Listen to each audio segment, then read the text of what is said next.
I recently found a creepypasta that was, for a while, lost media. I had originally read it on X around 2009, and while I didn't remember the specifics, I remember one scene vividly. A guy murders a woman by stuffing her feet first into a woodchipper. The idea was that the woman would suffer in agony until she died. That extra level of cruelty always haunted me, which is probably why this story would pop into my head every so often for years to come. I would try to look it up from time to time, but with no luck. The Creepypasta wiki didn't have it, neither did creepypasta.com or .org. I couldn't even find it on Wattpad. All I could find were details of some murder case from a while ago. I ended up putting the story out of my head for a while, thinking I just made it up or imagined it. Then, a couple years back, I hear of a story called Camera Heads. For those who don't know, Camera Heads was a creepypasta posted around 2009 on X that ended up being lost for over a decade. Around 2020, a search started that ended with the original story plus an associated video being found. I realized that if Camera Heads could be found, then maybe this woodchipper story was also out there. Inspired by this, I made posts on lost media forums, checked every old thread and wiki I could find, and pushed the Wayback Machine to its limits. Unfortunately, none of that got me anywhere. All I found were dead links, unarchived pages, and mentions of that murder case. I kept searching for weeks with no luck. Just when I was about to give up, I got an email from someone going by Chipper. The only thing they sent was a PNG file named Admission. Opening it up, I saw it was a screen cap of an X thread from 2009. I took a closer look at it and realized that this was the story I'd been looking for. I sent the image to some folks I met during the search to make sure it was authentic. They assured me that it was the real deal. After that, I sent an email thanking Chipper, though I didn't receive any response. Now, I'm not going to provide a copy of the story in its entirety here, and you'll see why shortly. I will say that the story was a lot more graphic and descriptive than I remembered. The woman in the story was described very vividly. Black hair, dark skin, a scar on her left cheek, green eyes, 190 pounds, and 5'8". The woodchipper element did happen, but the killer stopped it right before it got to the victim's head, and used the head for, well, I'd rather not say. I like to pride myself on having a strong stomach and not being too bothered by things I read, but even I was getting a bit sick reading what was done with that severed head. After finishing the story, the initial excitement of finally finding it was replaced by disgust about the actual contents of the story. Maybe it was better off lost. Weirdly enough, I felt a weird sort of familiarity that I couldn't place. It wasn't the sense that I'd read this exact story on X before. It was more the feeling that I'd read these exact details somewhere else before. This feeling nagged at me for a couple of days as I tried to rack my brains and remembered why this felt so familiar. I ended up checking out some of the earlier keywords I used during the search, which led me to the case of Marilyn Branson. Her story started as a missing persons case. Her missing person poster showed a picture of a woman with dark skin, black hair, a scar on her left cheek, and green eyes. The height and weight listed were 5'8" and 190 pounds, respectively. The search ended after a year when a couple camping in the woods stumbled upon a woodchipper next to an abandoned cabin. The woodchipper was covered in dried blood, and in the cabin was a decomposing head. Police were called, and tests were run on the head and blood, confirming they were Branson's. There also was, police noted, DNA around the face and mouth of the severed head, but they were unable to identify whom it belonged to. The case went cold, and to this day, no one knows who killed Marilyn Branson. The strangest thing, though, is that Marilyn Branson went missing in 2010, Her head was found in 2011. The story I read was posted in 2009.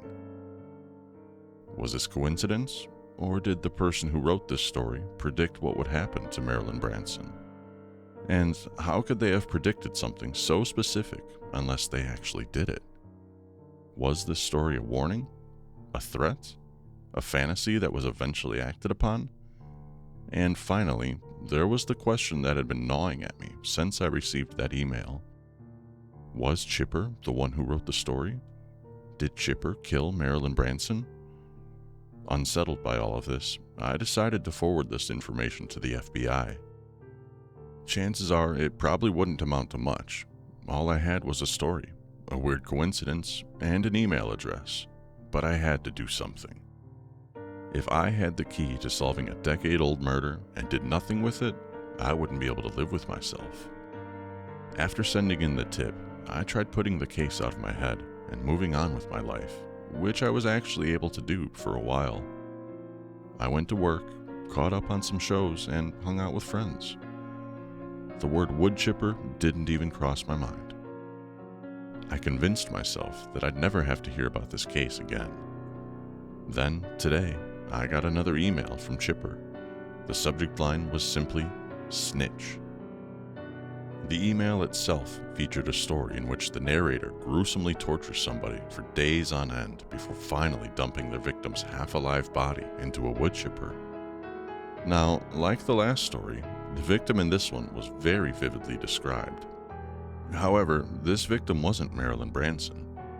This victim, for instance, had brown eyes, like me. As I read on, I realized with a growing sense of unease that the victim and I actually had a lot in common.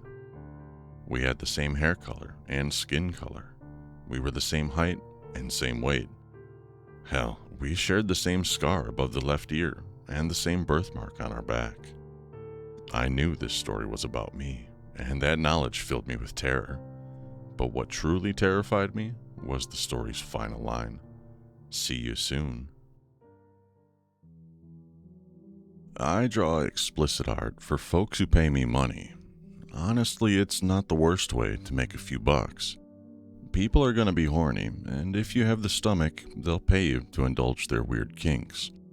If you're lucky, you can get commissioned by a suspiciously wealthy furry and have your rent paid for a few months. Sure, you've got to draw their 7-foot wolf OC farting on Pikachu, but hey, money's money. I've dealt with all kinds of weird fetishes and kinks as part of my career. Farting, pissing, scat, burping, egg-laying, hypermuscle, inflation, guro, sounding, vor, diapers, and feet, just to name a few. At this point, I know the designs and anatomy of the Overwatch gals and Rouge the Bat like the back of my hand. I have limits, though. No kids and political figures. Lolly grosses me out, and the thought of drawing a naked Donald Trump makes me want to puke. Other than that, I'm pretty amenable to most things. I'm bringing all of this up to make it very clear that I've got a strong stomach for folks' kinks.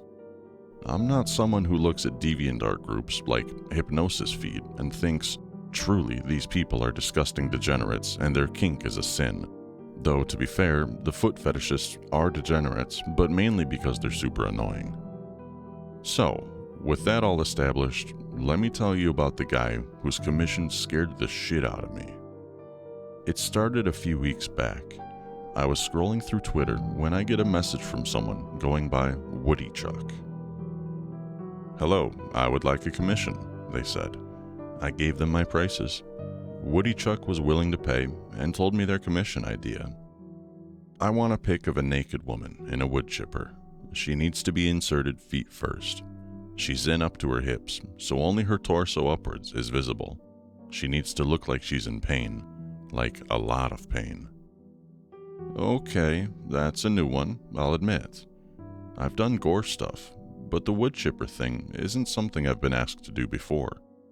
Hell, I don't think I've even seen anything like that before. I decided not to let it bother me, though. I've been asked to do erotic Saki Sanabashi fan art before. The woodchipper isn't too over the line. I asked Woody Chuck for more details. How should the woman look? What background did they want? That sort of thing.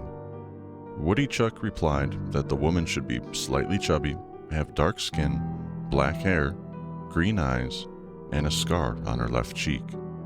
The background should be an abandoned cabin. I said okay and asked for payment. I like to get payment first, as I'd rather not spend hours doing a Sonic the Hedgehog inflation pick only for some schmuck to just ghost me, which has happened before. Woody Chuck did pay though. I got some money from a PayPal account with the email and then got to work. Over the course of a week, I sent Woody Chuck various sketches and images of my progress as the commission progressed. Honestly, Woody Chuck was a bit of an annoying client. They kept asking for very minute changes and would sometimes want me to redo an aspect of the image they already approved. Sure, they weren't the worst client I've ever dealt with. That would be a guy who asked me to do a pic of some character buying Wonder Bread, of all things. But they weren't my favorite kind of client. Eventually, though, the pic was done and they were happy with it. I was happy with my money and went about my day while Woody Chuck probably jerked off to the Woodchipper pic. Hey, no judgment. The next day, I get a message from Woody Chuck asking for another commission. Another Woodchipper picture, but this time with a different woman. Also, this woman has to be, quote, bleeding, half alive, and missing all her fingernails and teeth. The word snitch should be written in blood on her chest, end quote. I agreed to do it, and after getting payment, I worked on the commission. Woody Chuck was a bit more annoying this time around, demanding constant changes. They kept saying, no, that's not how missing fingers look, or you're doing it wrong. Finally, after a week of this back and forth, they said, I'll just send you a reference pic. I was sent a low-res picture of a woman tied to a chair. Her mouth hung open, revealing that she was missing her teeth. Blood was caked around her mouth and ran down her face. Her brown eyes were bloodshot, and her makeup was running. Her fingernails had been removed, with her fingers still bleeding. The blood stained the chair's wooden armrests and the ropes tying her arms to the chair. She was topless, with the word snitch written in blood, most likely her own. What the fuck? I thought. A part of me hoped it was a frame from a movie, or some obscure explicit art, or something. Sure, the camera quality was bad, but maybe that was a stylistic thing from whatever this was from, right? I did a reverse image search on it. Nothing showed up. Maybe it was AI. Usually I hated AI art and would always be disappointed to see that sort of thing. But in this case, I'd be happy to find out some goober used Mid-Journey to make a gore pic instead of, well, I didn't want to think about the alternative. I took another look at the picture. Holding back my disgust, I focused on the fingers. 5 on each hand, all in the right place. The style wasn't the overdone, uncanny, almost realistic look that a lot of AI images had. Nothing about the face seemed off in an uncanny sort of way. And the eyes. I don't think AI could replicate the look in those brown eyes. There was genuine fear there. There was no way this was AI. Fuck. Okay, I told myself. Calm down. Just ask Woody Chuck what this is. Maybe it's an art project or a frame from a movie they made. Just write back a calm, logical message and get to the bottom of whatever this is. What the fuck is this? I wrote back. Reference. What's this from? Me. This guy's gotta be messing with me, right? I mean, sure, the pic looked realistic, and sure, I couldn't find anything like this anywhere else. And yeah, it wasn't AI generated, but it's not like the guy actually tortured a person and then sent proof of it to some explicit artist for a commission. I bet it's just some in-joke I don't get because I'm not part of the Woodchipper guru community. Maybe if I was more plugged in, I'd get it. I did a quick search for woman in Woodchipper, which led me to an image of a murder victim named Marilyn Branson. A woman who looked a lot like the woman I drew in Woodchucky's first commission. A woman who died in a similar way to what I drew. I don't scare easily. Slender Man and Michael Myers and Jeffrey Dahmer aren't as scary when you draw them in a three-way. This, though, this was scaring the shit out of me. I looked more into the Marilyn Branson stuff, eventually coming upon a lost media hunt for some old creepypasta. I found a post where someone found the creepypasta after getting it from a person called Chipper. I thought of Woody Chuck's PayPal email, and the pieces began falling into place. The OP of the post mentioned getting an email with the subject line "snitch" that ended with the phrase "see you soon." The picture Woody Chuck sent showed a woman with "snitch" written on her chest. The OP mentioned they had brown eyes. I remembered the horrified, bloodshot brown eyes of the woman in the picture. I sat back, stunned. A part of me kept hoping it was an ARG or that there was some logical, reasonable explanation. But I knew the truth. This was real. I didn't know what to do. I wanted to send this info to the cops or FBI or whoever, but OP did that, and look where she ended up. I wanted to keep quiet, pretend this was fake, and just finish the commission and never think about this again. I couldn't, though. I couldn't let a sick fuck like this keep killing people. However, I didn't particularly want to die either. I didn't know what to do. I didn't want to think about this. I couldn't deal with this, so I did the only logical thing. I went to a bar and got blackout drunk. This all happened yesterday. I don't remember what happened last night. All I know is that I woke up back at home with one hell of a hangover. I went to the bathroom and threw up, then collapsed on the cold tile floor. My phone buzzed. While I was rifling through my pocket to get it, I felt a random piece of paper and some sharp things. Weird. I don't remember those being in my pocket when I left. I grabbed one of those sharp things. It was oblong, and the bottom was caked in what looked like blood. It kinda reminded me of a fingernail. Confused and worried, I took them all out. There were 10 in total, and all of them were caked in blood. Oh no. With a growing sense of dread, I took out that piece of paper and read it. Good to see you in person. Really loving your art. Hope that Uber I paid for got you home safe. Finish the commission, or I'll be seeing you again soon. My name is Naomi Lopez. 13 years ago, my girlfriend was kidnapped, tortured, and murdered. I killed her murderer. This is my confession. My girlfriend's name was Marilyn Branson. We met back in 2007, when we were both in college. We had a pretty classic meet-cute story, actually. We were walking along, both of us holding a ton of overpriced textbooks, when we accidentally walked into each other. We both dropped our books and fell on our butts. Sorry, she said. No, it's okay. I'm sorry, I replied. No, it's okay, she said back. We kept talking over each other, profusely trying to apologize, then stopped. Marilyn laughed. She had this cute little laugh that, even back then, made my heart melt. I immediately fell in love. Turns out, we both had intro to psychology together. Despite our initial awkward meeting, we became fast friends. I think it only took a few months for us to actually start dating. She had to keep it quiet from her family, since she wasn't out to her folks yet.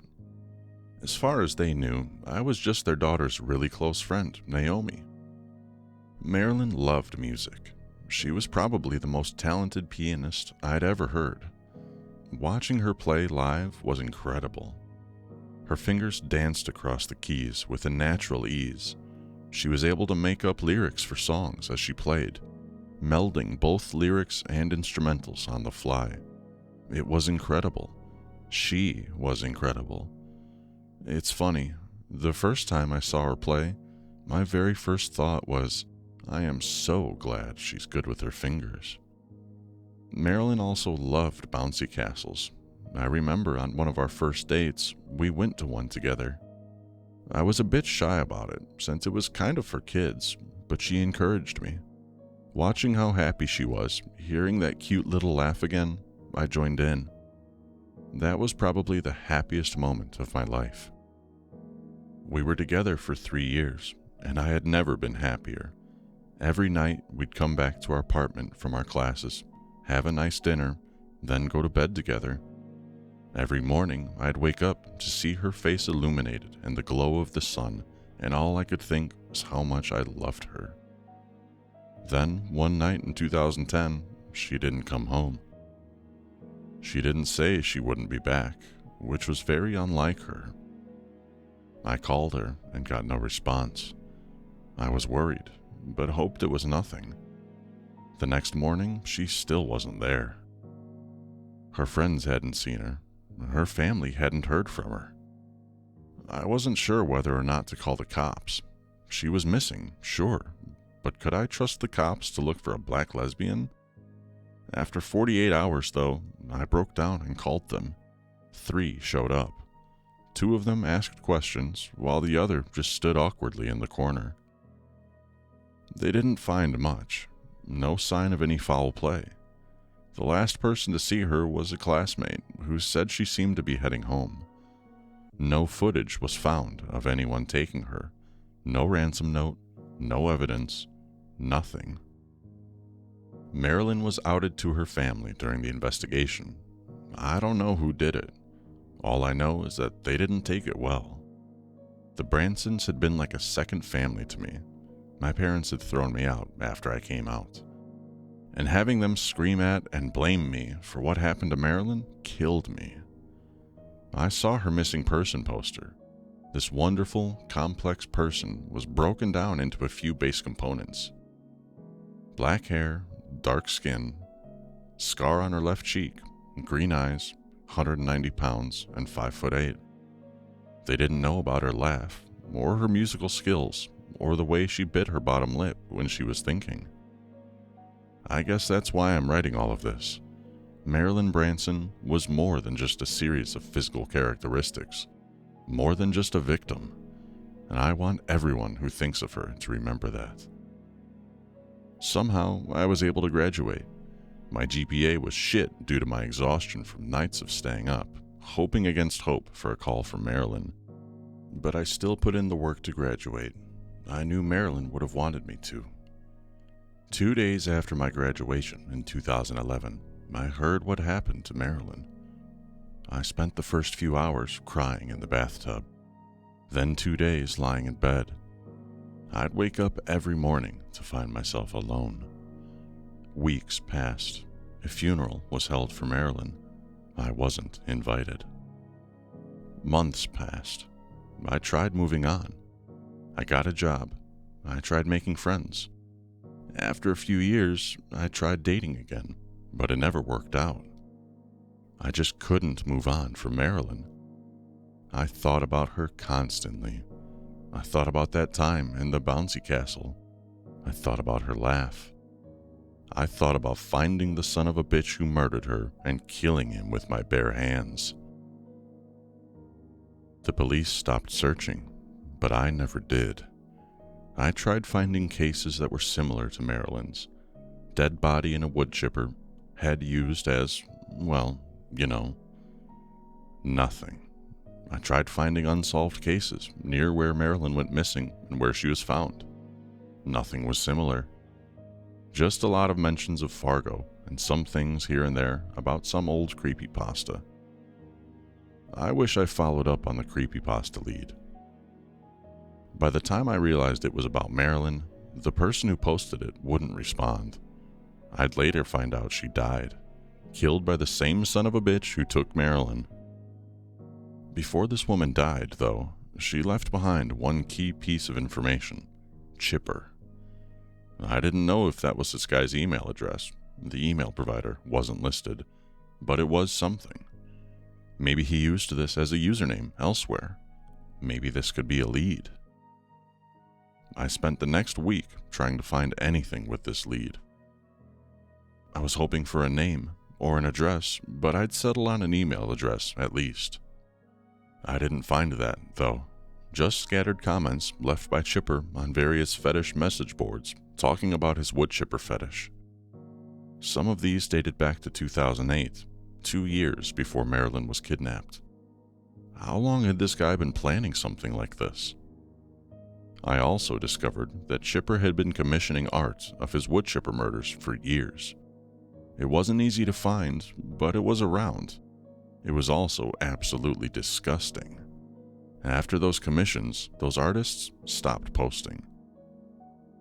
A few days ago, I got another lead. Some explicit artist had an interaction with Chipper. I messaged this guy as soon as I could, hoping I'd get a response.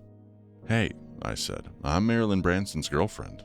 I've spent years trying to get this Chipper guy. Can you help me?" This guy, who I'll call Art, replied, "Help you what? Die?" "No, help me stop him."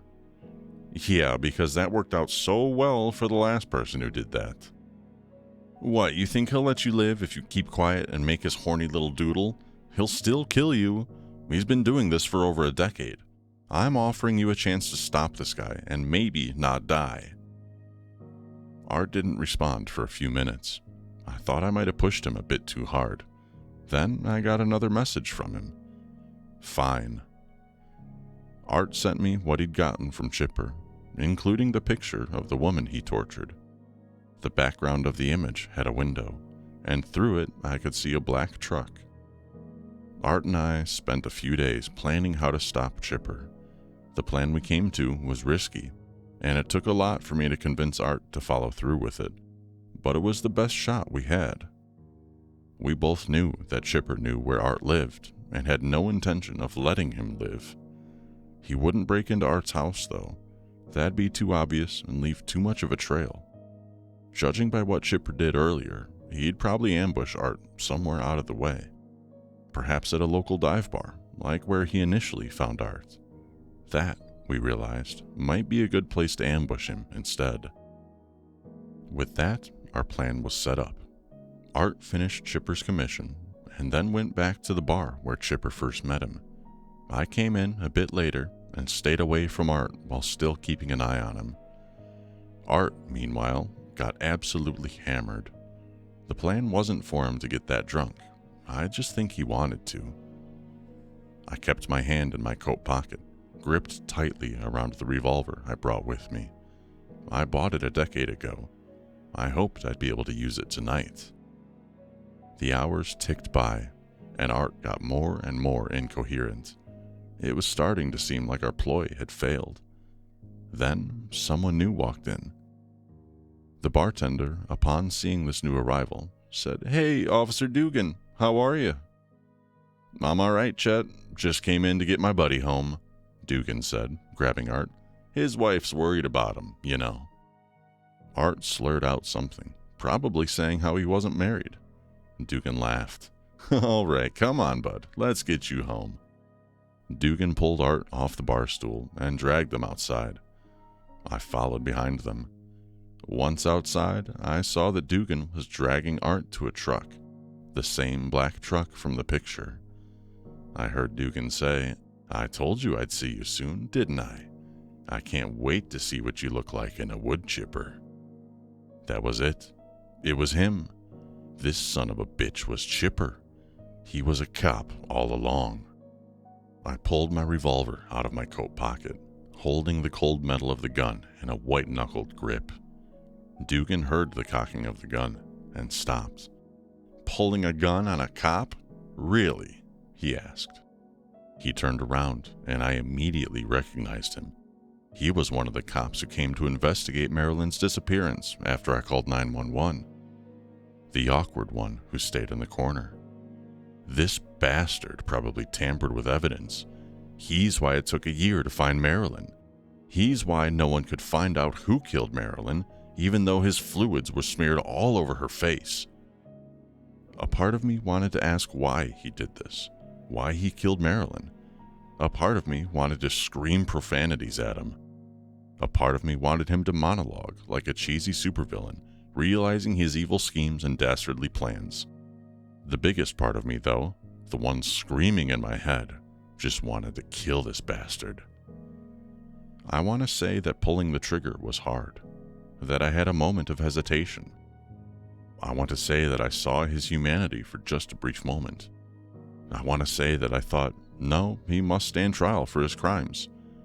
I want to pretend I felt a bit of mercy. None of that was true, though.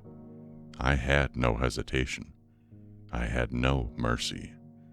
I pulled the trigger and watched my bullet bury itself in his chest. Dugan fell, gasping, as blood spread around the wound. The bartender came out, hearing the gunshot, and upon seeing a woman holding a gun in front of a dying officer and a drunk guy, ran away to call the cops. I didn't chase him. Why would I? The cops came quickly and took me in. They made sure to be as violent about it as possible.